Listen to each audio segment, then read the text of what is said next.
When someone sends you a fax, it's received by Telecoms Cloud and your application makes an HTTP request to the fax resource to get data about and download your received faxes.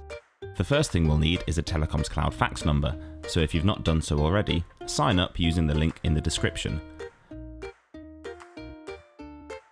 You'll then need to generate yourself a set of credentials to use with the API.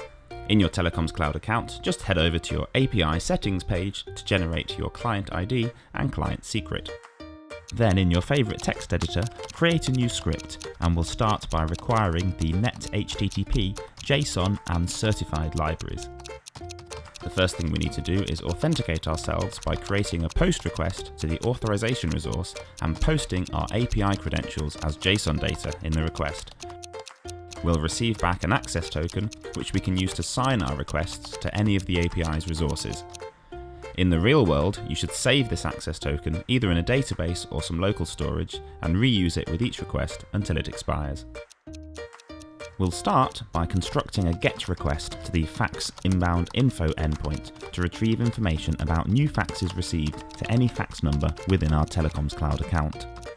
In the query string, we'll include the last pointer, which tells the API the last fax we received and processed, so that it can only give us information about new faxes.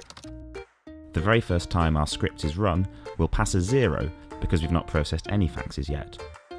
That request will return a list of fax records as JSON data, which we can then loop through to extract information such as the sender's number, time and date of receipt, etc., as well as a unique pointer for each fax. You should save the pointer of the last fax you process so you can pass it next time you request a list of any new received faxes. Each fax record also has its own unique ID, which we can use in another request to get a secure URL which we can use to download the fax document itself and save it to our local storage, ready for whatever further processing your app needs to do.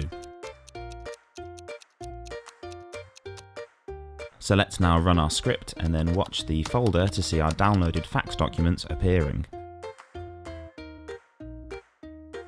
That's all there is to it. You can download a copy of this example code by following the link in the description, and don't forget to add in things like proper error handling and any other processing required by your application.